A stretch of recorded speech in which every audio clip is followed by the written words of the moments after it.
There was a handful of folks whose response was, okay, now what? You've told us this is terrible in our community or that we're being underserved but what can we do? The research is the fairly easy part.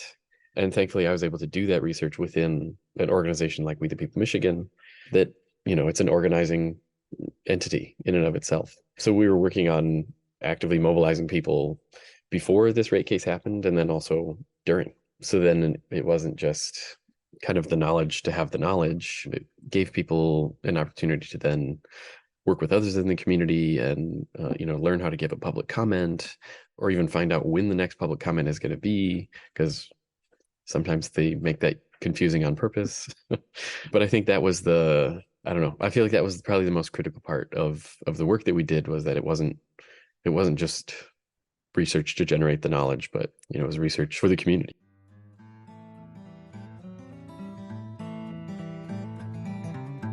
If you've heard of redlining before, you probably heard of it in the context of housing, a practice sanctioned by the federal government to prevent home loans from being given to folks in communities with a significant proportion of Black and brown folks. According to new research from We the People Michigan, your electricity service may similarly show racial disparities. Joining me in July 2023, Alex Hill, Research Director for We the People Michigan, discussed their new policy brief, which shows how the power grid in areas of Detroit is 9 times less reliable and 9 times less able to incorporate solar panels or electric vehicles that we need for the clean energy transition. I'm John Farrell, Director of the Energy Democracy Initiative at the Institute for Local Self-Reliance, and this is Local Energy Rules, a podcast about monopoly power, energy democracy, and how communities can take charge to transform the energy system. Alex, thanks so much for joining me for this podcast. Absolutely. Thanks so much for having me. Well, I'd love to start off with guests on the podcast, just asking them how they got into this work, because there are so many different interesting paths that people have taken. This particular research was at the intersection of utility grids and climate change and energy justice.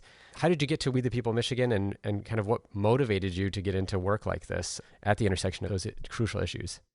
Yeah, well, I can say partly I fell into it. So I've always kind of tangentially worked in the social justice sphere, supporting a lot of advocacy organizations and, sitting on a lot of research committees and teams for smaller initiatives and campaigns. And so I'm relatively newly the research director at We the People Michigan. It was an exciting opportunity with a growing organization to really be able to bring a lot of the work that I do on the research side into kind of full-time into the social justice side of things. And kind of energy justice and climate change. I had been kind of tangentially involved. I had a lot of friends and colleagues who were very deeply in the issues. So I had some good familiarity, but hadn't really kind of dove in myself. So definitely with support, I did a lot of learning, a lot of listening, and a lot of reading. Absolutely. I find, like myself, there are a lot of people who seem to have fallen into this work rather than intentionally gone into this work. I had a social justice background myself and then ended up in energy. A lot of on-the-job training, I like to tell folks. Yes. So let me pivot and talk about this research and maybe first a little more broadly about energy justice. So when I hear people talk about energy justice, I feel like we're typically talking about things like polluting power plants or maybe access to solar. So we're thinking like power generation in the electricity side of things is what we often talk about, and the like environmental implications of it. I guess one of the things I'm just curious about is what made you think of looking at the electric grid itself from this perspective of fairness and justice? Yeah, well, so we had a really interesting rate case for one of the largest energy companies in Michigan, DTE, Detroit Edison, where they were requesting an increase in their rate. And so we had access to all these wonderful documents in the discovery for that case. So I was able to work with a lot of our coalition partners, Solidarity in Highland Park, Highland Park is surrounded by the city of Detroit, where we are here. And they said, hey, look at this. We had different networks of voltage serving very different communities, where it was like, Detroit was all one very old system that hadn't been upgraded in close to 50 years. And then a whole different system that served kind of the suburbs further out. And then even some very specific municipal and industrial partners in kind of the downtown region of the city. I guess just being able to read through those discovery documents, it was very visibly apparent that there was something going on. Our hypothesis was this isn't good, and there's going to be an equity issue here and a racial disparity. Yeah, can you talk a little bit more about that? So when you talk about the different grids, maybe get a little more specific about what was different about them, and maybe what are in particular, what are the implications for what the grid is capable of or its reliability and such, given these differences that you were seeing between different communities? So the example here, the majority of Detroit and the kind of inner ring suburbs, that's what we call them, the ones that are kind of just adjacent to the city limit, are primarily served by a 4.8 kilovolt system, which, at this point is just quite outdated. It's ungrounded. So if there is an issue, you're much more likely to be electrocuted, which has happened a lot, unfortunately, in Detroit and the metro area. And as far as reliability, it's not even comparable. When you look at kind of the reliability of the new and updated system to the old, it's like 9 times less reliable and has like 9 times less hosting capacity. You can imagine it's also much more difficult to then get that system back up and running and functioning if it does go down, which happens a lot. Yeah.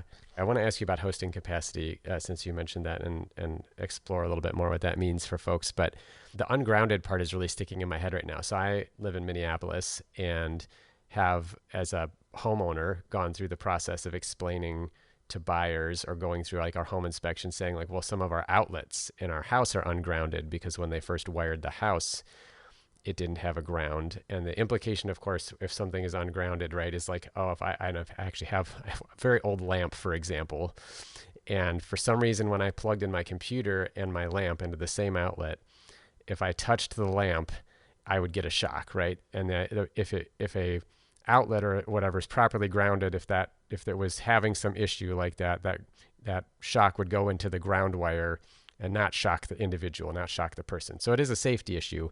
I'd always thought that was in an individual home that you would encounter this issue, but you're telling me the whole grid system is not grounded? Yes. Okay.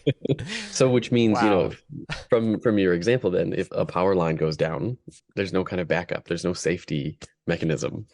And, if people come into contact with that wire, they are much more likely to not survive. Whereas in the newer systems, there are all those kind of safety mechanisms built in. Oh my gosh.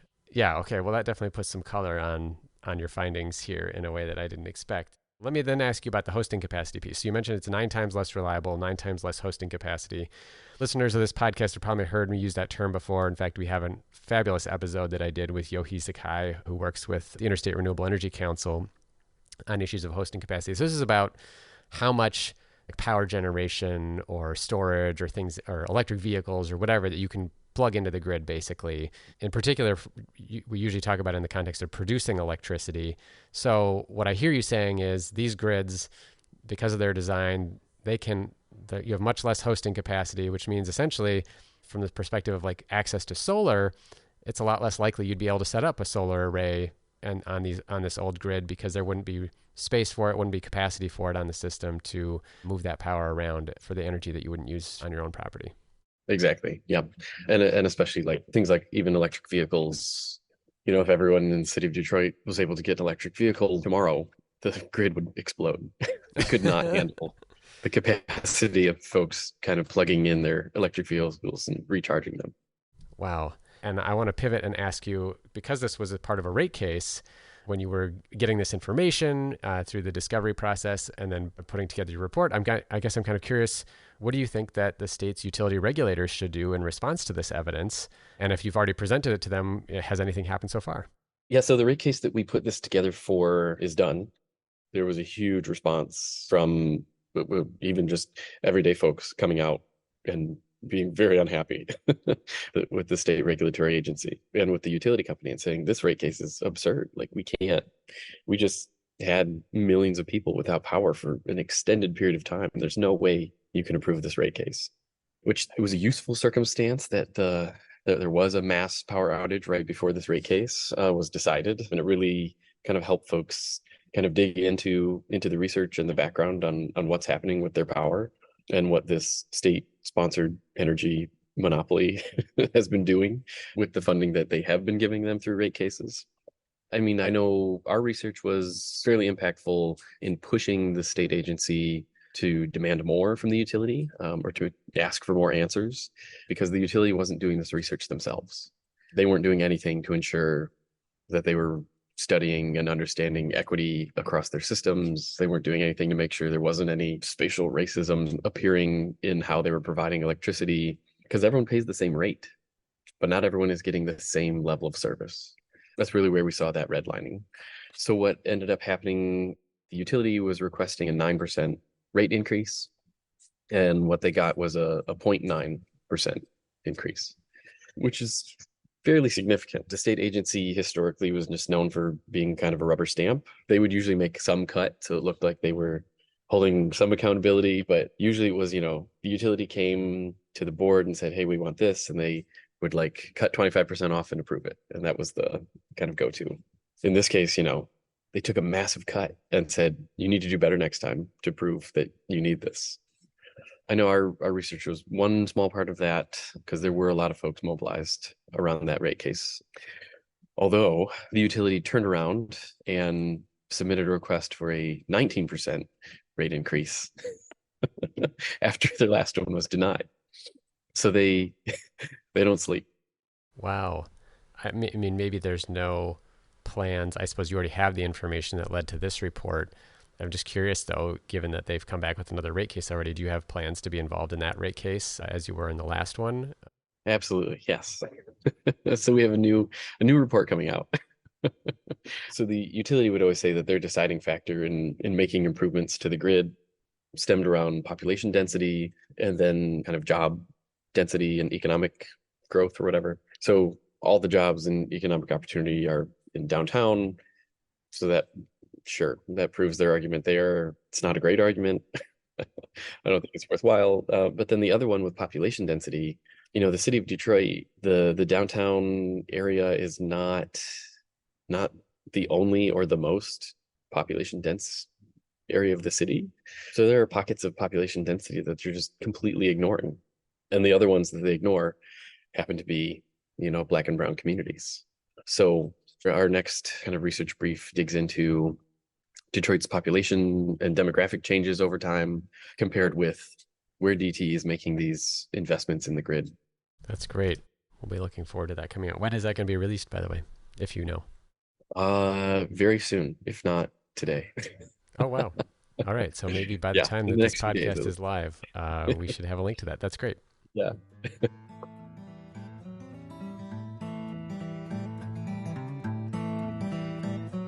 We're going to take a short break. When we come back, I ask whether this form of grid redlining is common elsewhere, what the challenges are in getting the data from reluctant utilities, and Alex shares some lessons learned for duplicating this work in other places.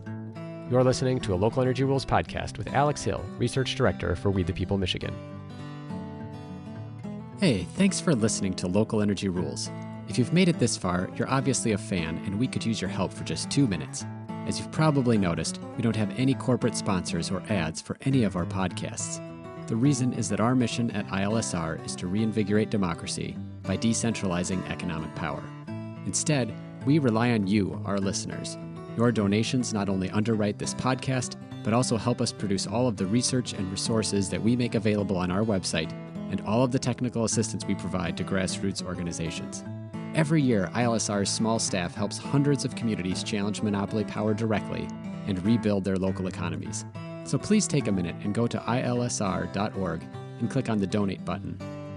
And if making a donation isn't something you can do, please consider helping us in other ways. You can help other folks find this podcast by telling them about it, or by giving it a review on iTunes, Stitcher, or wherever you get your podcasts. The more ratings from listeners like you, the more folks can find this podcast and ILSR's other podcasts, Community Broadband Bits, and Building Local Power. Thanks again for listening. Now, back to the program. So one thing that I was really curious about after reading your report, since ILSR does a lot of work across the country, one of my first reactions was, "Oh, I wonder if this is happening elsewhere." Are you familiar with any research or findings that look at this issue of kind of grid disparities across the country? Are you planning additional research either on like other utilities in Michigan or other places across the country? Absolutely. So a lot of the work that we looked at first to kind of build our own research was some work out of California. So, I mean, obviously there's the example of PG&E, which is a really, I mean, truly it feels like our investor-owned utility is trying to do the same thing where they're just extracting as much as they possibly can from the system before they do any investment, or they're doing the bare minimum so they can just maximize profits. I mean, even within their rate cases, they have a majority of the rate increase funds are going to go to investors. And then we've also presented with the folks at the Energy Policy Institute. And from that, we had a large response from folks in Washington, D.C. and from Ohio. So it's something that folks are seeing across the board and where they are. What really varies is the level of access to information. So we got lucky with a rate case, but not that lucky, because what we had to go off of was, pulling digital images of maps off of PDFs when we know all of that data actually exists as data sets that they could share with us if they really wanted to be transparent and open. So I know some other utilities are a little bit more open with the data on their grid and on their systems, but there are still ways to do the research even if you just have the images.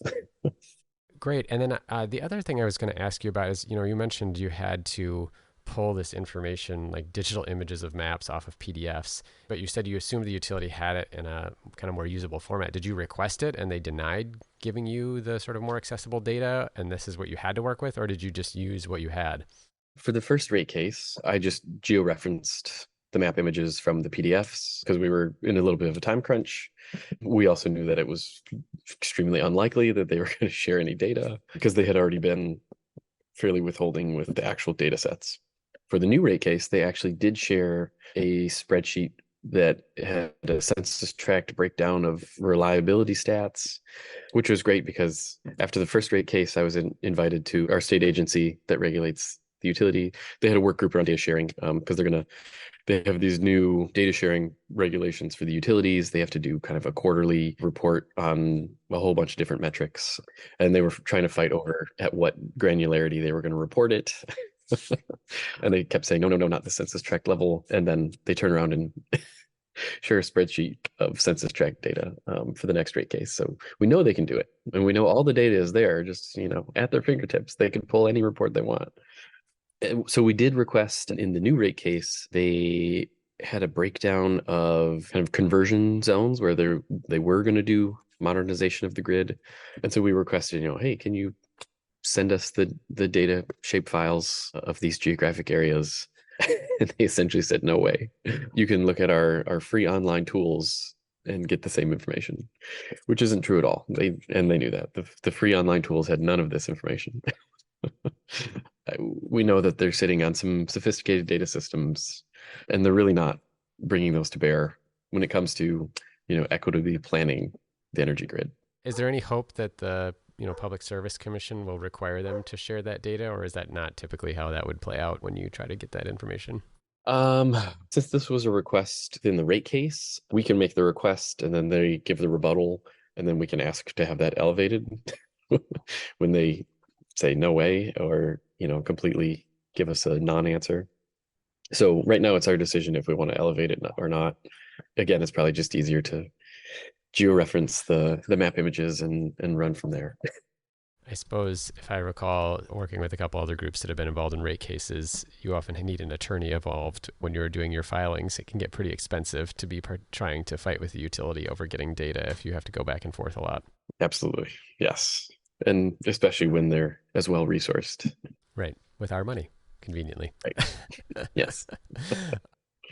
I'm just curious if others wanted to try to mimic your work in other states or for other utilities. You referenced that you did this presentation with Energy and Policy Institute, and I look up a link to that to share with folks.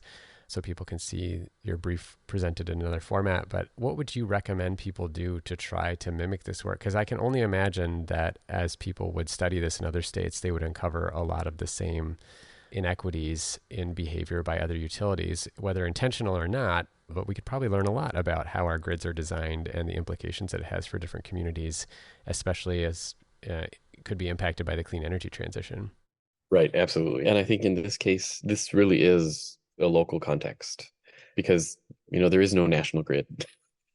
Everything is not connected. It is a crazy patchwork.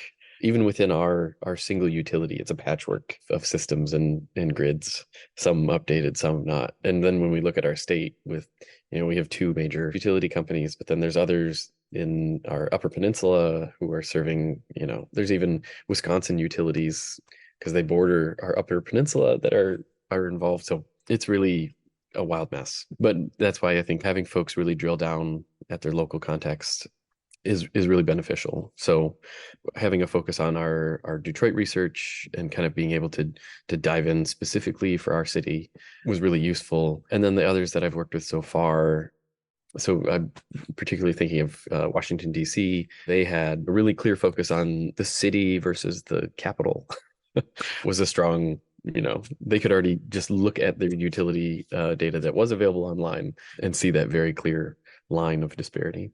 I'm glad you brought up Washington, D.C., because I guess what I'm curious about is the process to do this kind of analysis similar? Would you say that if people wanted to try to do this in another place, like in Washington, D.C., for example, did they do that through a rate case? Was that the way they were able to get access to the data? Is that what people should be thinking about is, hey, the rate case is my opportunity. I should look into how I can participate in that or partner with other groups that are already doing that work? Or are there other ways to get this data, other ways of going about this if folks are interested in mimicking what you've done? Right. Yeah. Yeah. So definitely step one is understanding your utility and how interested they are in sharing information. Yeah, and I guess kind of first vetting what information they're already sharing. So in the case of Washington, D.C., they already had the data freely available online in a usable format, which was great for them. For ours, we knew, DTE is not kind and does not share data. So we had to find some other routes to get to that data. And the rate case ended up being a really great opportunity. I want to ask you a very specific question, and it's totally fine if you don't know the answer to this, but I was wondering back to that issue of hosting capacity. So there are a number of states, and I think it's a small number, maybe like a half dozen, that have utilities that are required to do hosting capacity studies. So they actually have to report to the Public Service Commission or Public Utilities Commission, and sometimes even post publicly, like, here's how much capacity we have on our grid system in different places. I was wondering if you think that data would actually be a good basis for this. I'm wondering about in Minnesota right now. I'm like, oh, Xcel Energy has this hosting capacity study. I wonder if the information we'd want if we wanted to mimic your work in Michigan here would already be available there. Do you think that's likely that there might be an opportunity there? Or maybe you just don't know. I don't know how much you work with hosting capacity data, and maybe it's very different. No, you're absolutely right. That is a perfect place to start looking because the hosting capacity reports, they're going to have all that information.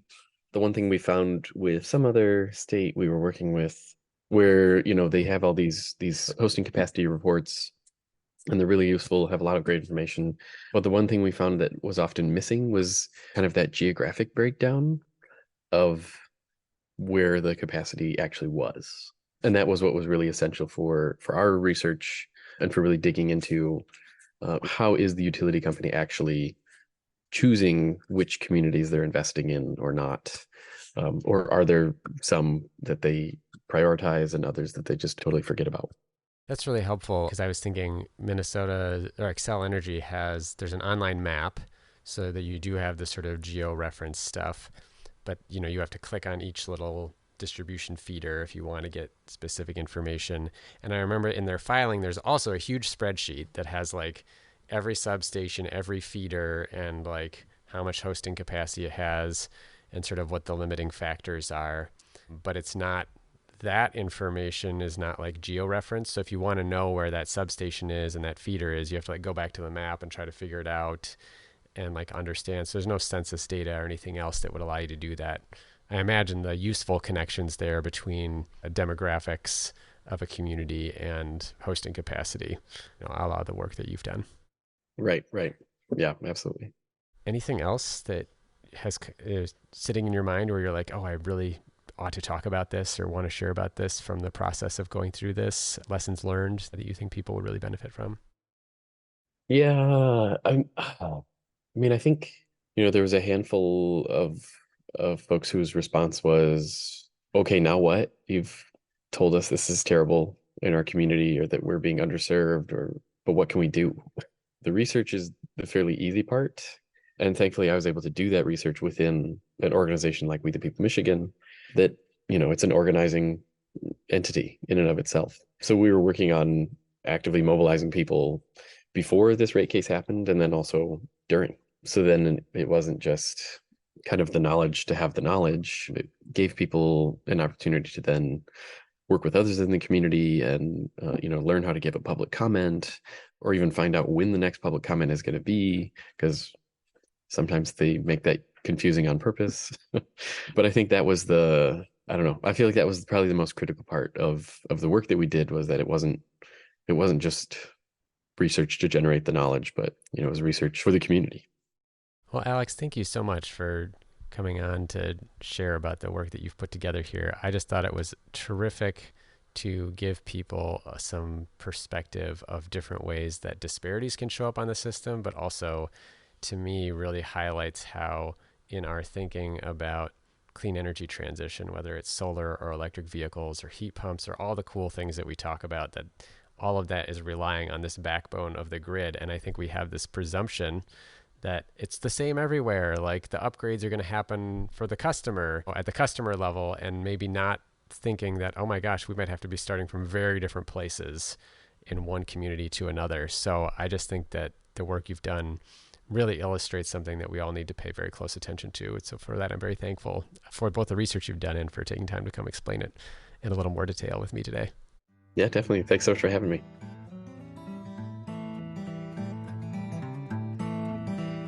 Thank you so much for listening to this episode of Local Energy Rules with Alex Hill, Research Director for We the People Michigan, where we discussed redlining in electricity service and its implications for the clean energy transition.